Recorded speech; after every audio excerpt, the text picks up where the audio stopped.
老师好，我是英语3的陈奕轩，49号。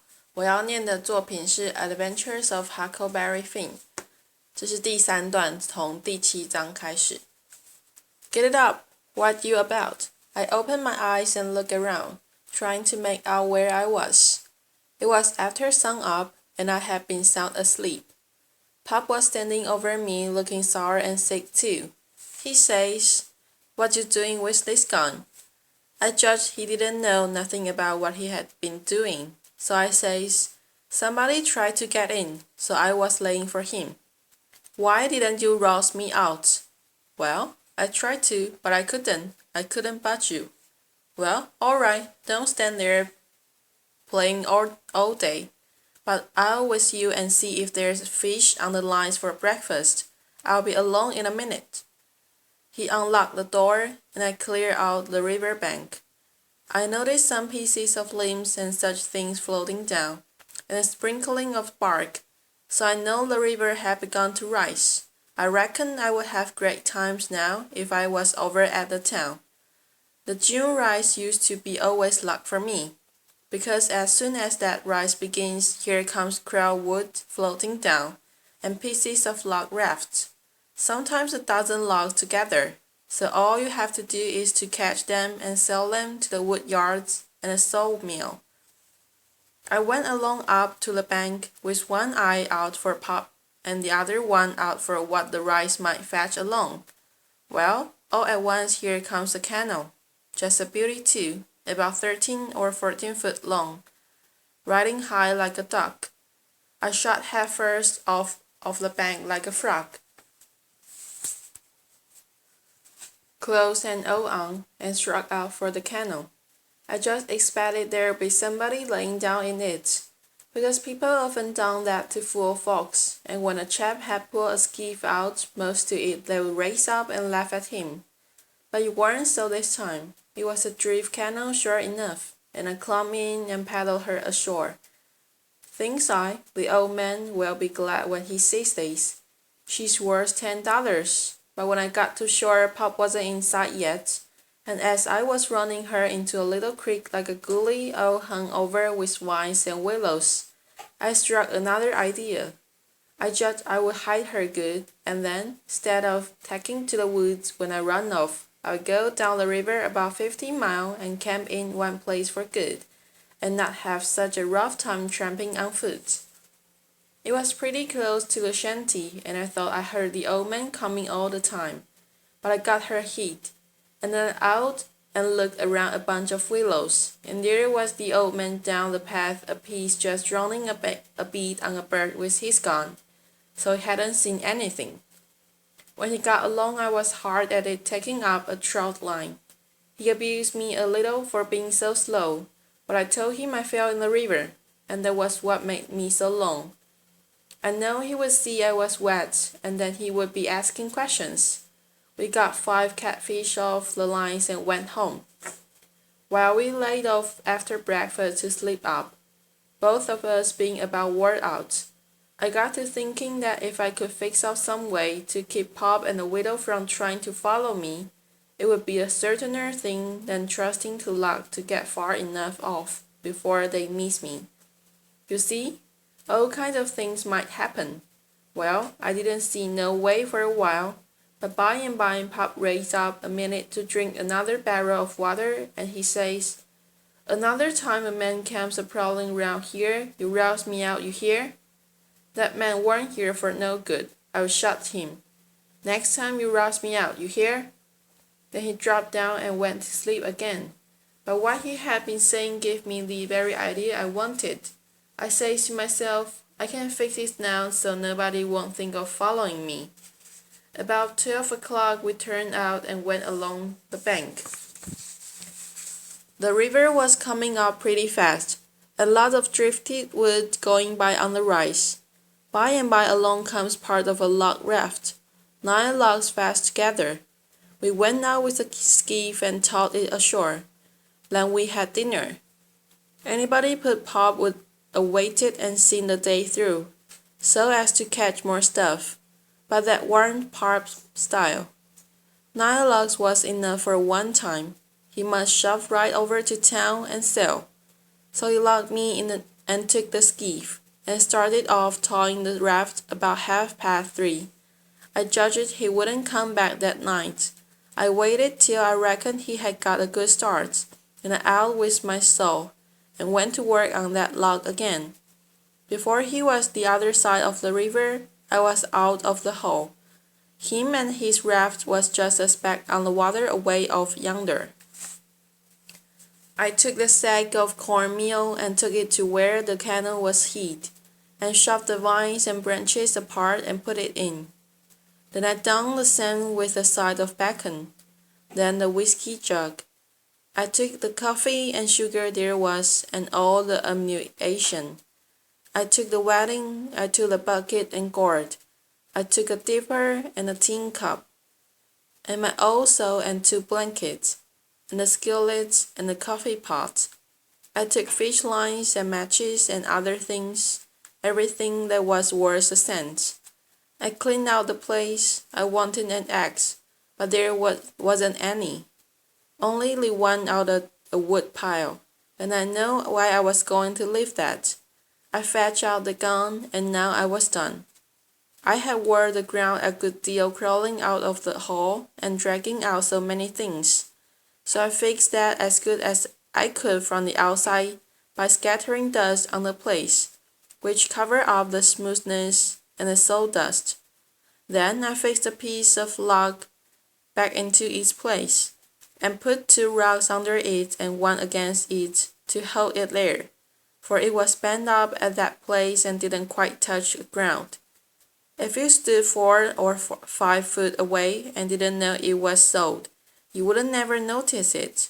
And besides, this was the back of the cabin, and it weren't likely anybody would go fooling around there. It was all great clear to the cannon, so I hadn't left a track. I followed around to see. I stood on the bank and looked out over the river. All safe. So I took the gun and went up a piece into the woods, and was hunting around for some birds when I see a wild pig. Hogs soon went wild in them bottoms after they had got away from the prairie farms. I shot this fellow and took him into camp. I took the axe and smashed in the door. I beat it and had it considerable at doing it. I fetched the pig in, and took him back nearly to the table and hacked into his throat with the axe, and let him down on the ground to bleed. I say ground because it was ground, hard packed, and no boards. Well, next I took an old sack and put a lot of big rocks in it, all I could drag, and I started it from the pig, and dragged it to the door and through the woods down the river and dumped it in, and down it sunk, out of sight. You could easily see that something had been dragged over the ground. I did wish Tom Sawyer was there. I know he would take an interest in this kind of business, and throw in the fancy touches. Nobody could spread himself like Tom Sawyer in such a thing as that. Well, last I pulled out some of my hair, and bloodied the axe good, and stuck it on the back side, and slung the axe in the corner. Then I took up the pig and held him to my breast with my jacket, so he couldn't drip, till I got a good piece below the house and dumped him into the river. Now I thought of something else, so I went and got the bag of meal and my old saw out of the cannon, and fetched them to the house. I took the bag to where it used to stand, and ripped a hole in the bottom of it with the saw, for there were no knives and forks on the place. Popped on everything with his cleft knife about the cooking. Then I carried the sack about 100 yards across the grass and through the willows east of the house, to a shallow lake that was 5 miles wide and full of rushes. And ducks too, you might say in the season. There was a slough or a creek leading out of it on the other side that went miles away. I don't know where, but it didn't go to the river. The meal sifted out and made a little track all the way to the lake. I dropped hot wet stone there too, so as to look like it had been done by accident. And I tied up the rib in the meal sack with a string, so it wouldn't leak no more, and took it and my saw to the cannon again. It was about dark now, so I dropped the cannon down the river under some willows that hung over the bank, and waited for the moon to rise. I made fast to a willow, then I took a bite to eat, and by lay down in the cannon to smoke a pipe and lay out a plan. I says to myself, they'll follow the track of that sackful of rocks to the shore and then drag the river for me. And they'll follow that mule track to the lake and go browsing down the creek that leads out of it to find the robbers that killed me and took the things. They won't ever haunt the river for anything but my dead carrots. They will soon get tired of that and won't bother no more about me. All right, I can stop anywhere I want to. Jackson's Island is good enough for me. I know that island pretty well, and nobody ever comes there. And then I can paddle over to town nights and sling around and pick up things I want. Jackson's Island's the place. I was pretty tired, and the first thing I know I was asleep. When I woke up I didn't know where I was for a minute. I sat up and looked around, a little scared. Then I remembered. The river looked miles and miles across. The moon was so bright I could have counted the drift logs that went a-sleeping along, black and still, hundreds of yards out from shore. Everything was that quiet, and it looked late, and smelled late. You know what I mean? I don't know the words to put it in. I took a good gap and a stretch, and was just going to unhitch and start when I heard a sound away over the water. I listened. Pretty soon I made it out. It was that dual kind of regular sound that comes from oars working in row logs when it's a still night. I peeped out through the willow branches, and there it was, a skiff, away across the water. I couldn't tell how many was in it. It kept a-coming, and when it was abreast of me, I see there weren't but one man in it. Thinks I, maybe it's Pop, though I weren't expecting him. He dropped below me with the current, and by he came swinging up shore in the easy water, and he went by so close so I could reach out the gun and touch him. Well, it was Pop, sure enough, and sober, too, by the way he laid his oars. I didn't lose long time. The next minute I was spinning down stream soft but quick in the shade of the bank. I made 2 miles and a half, and then struck out a quarter of a mile or more toward the middle of the river, because pretty soon I would be passing the ferry landing, and people might see me and hail me. I got out amongst the driftwood, and then lay down in the bottom of the cannon and let her float. I lay there and had a good rest and a smoke out of my pipe, looking away into the sky, not a cloud in it. The sky looks ever so deep when you lay down on your back in the moonshine. I never knew it before, and how far a body can hear on the water such nights. I heard people talking at the ferry landing. I heard what they said too, every word of it. One man said it was getting towards the long day and the short nights now, and the other one said these weren't one of the short ones, he reckoned, and then they laughed, and he said it over again, and they laughed again. Then they waked up another fellow and told him, and laughed, but he didn't laugh. He ripped out something brisk, and said that him alone. The first fellow said he'd allowed to tell it to his old woman. She would think it was pretty good, but he said there were nothing to some things he had said in this time.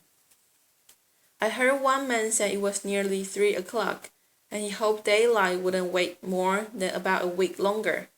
After that the talk got further and further away, and I couldn't make out the words any more, but I could hear the mumble, and now and then laugh too, but it seemed a long ways off. I was away below the ferry now. I rose up, and there was Jackson's Island, about 2 miles and a half downstream, heavy timbered and standing up out of the middle of the river, big and dark and solid, like a steamboat without any lights. There weren't any signs of the bar Ellie had. It was all under water now. It didn't take me long to get there. I shot past the head at a ripping rate. The current was so swift, and then I got into the dead water and landed on the side towards the Illinois shore. I ran the cannon into a deep dent in the bank that I know about. I had to part the willow branches to get in, and when I made fast nobody could have seen the cannon from the outside. I went up and sat down on a log at the head of the island, and looked out on the big river and the black driftwood and away over to the town. 3 miles away, where there were 3 or 4 lights twinkling, a monstrous big lumber raft was about a mile upstream, coming along down, with a lantern in the middle of it. I watched it come creeping down, and when it was most abreast of where I stood, I heard a man say, "Stern oars there! Heave her ahead to starboard." I heard that just as plain as if the man was by my side. There was a little gray in the sky now, so I stepped into the woods and lay down for a nap before breakfast. The end of chapter 7. Here begins chapter 8. The sun was up so high when I waked that I judged it was after 8 o'clock. I lay there in the grass and the cool shade thinking about things, and feeling rested and rather comfortable and satisfied. I could see the sun out at 1 or 2 holes, but mostly it was big trees all about, and gloomy in there amongst them. There was freckled place on the ground where the light sifted down through the leaves, and the freckled places swapped about a little, showing there was a little breeze out there. A couple of squirrels sat on a limb and jabbered at me very friendly. I was powerful lazy and comfortable, didn't want to get up and cook breakfast. Well, I was dozing off again when I think I hears a deep sound of boom, away up the river. I roses up and rests on my elbow and listens.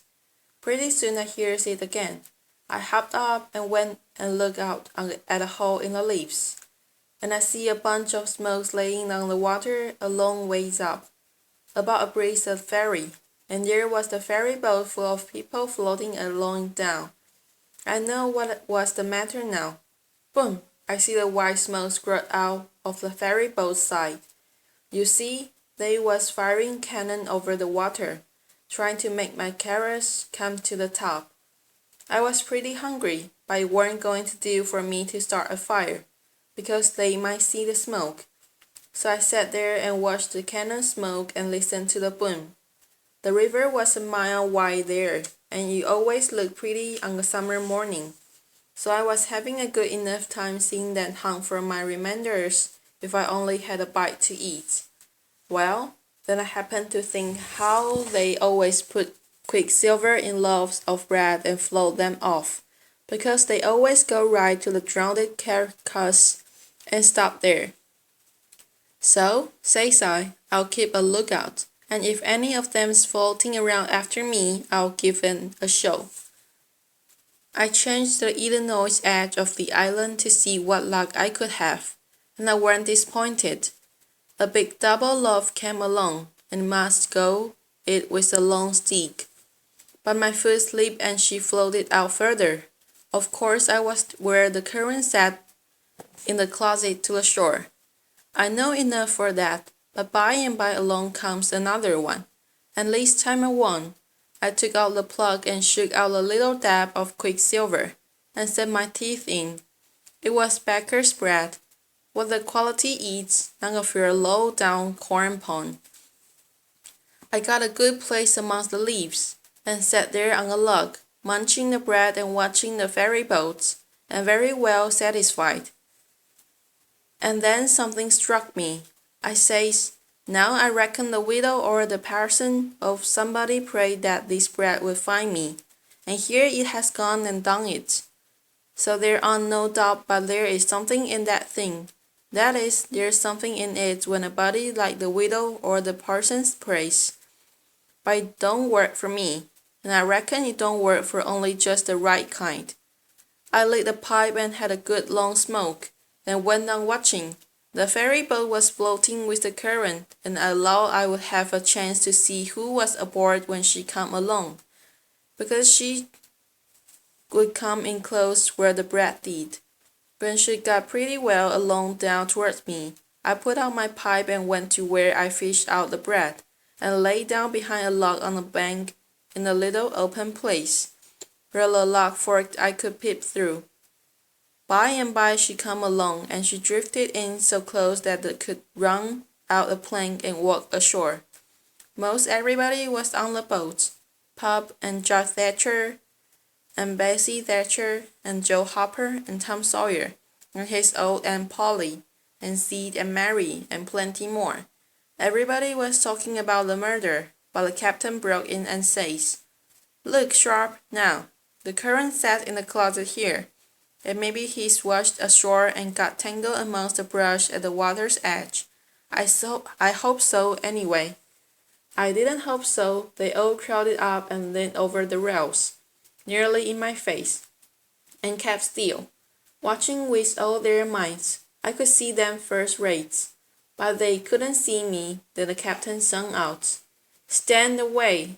and the cannon let off such a blast right before me that it made me deaf with the noise and pretty near blind with the smoke, and I judged I was gone. If they had some bullets in, I reckon they'd got the corpse they was after. Well, I see I warn't hurt, thanks to goodness. The boat floated on and went out of sight around the shoulder of the island. I could hear the booming now and then, further and further off, and by, after an hour, I didn't hear it no more. The island was 3 miles long. I judged they had got to the foot, and was giving it up, but they didn't yet a while. They turned around the foot of the island and started up the channel on the Missouri side, under steam, and booming once in a while as they went. I crossed over to that side and watched them. When they got abreast the head of the island, they quit shooting and dropped over the Missouri shore and went home to the town. I know I was all right now. Nobody else would come a-hunting after me. I got my traps out of the cannon and made me a nice camp in the thick woods. I made a kind of a tent out of my blankets to put my things under so the rain couldn't get at them. I catch a catfish and haggled him open with my saw, and towards sundown I started my campfire and had supper. Then I set out a line to catch some fish for breakfast. When it was dark, I sat by my campfire smoking, and feeling pretty well satisfied. But by and by it got sort of lonesome, and so I went and sat on the bank and listened to the current swashing along, and counted the stars and drift logs and rafts that count down, and then went to bed. There ain't no better way to put in time when you are lonesome. You can't stay so. You soon get over it. 谢谢老师，我念的部分就到这里结束，感谢老师的聆听，谢谢。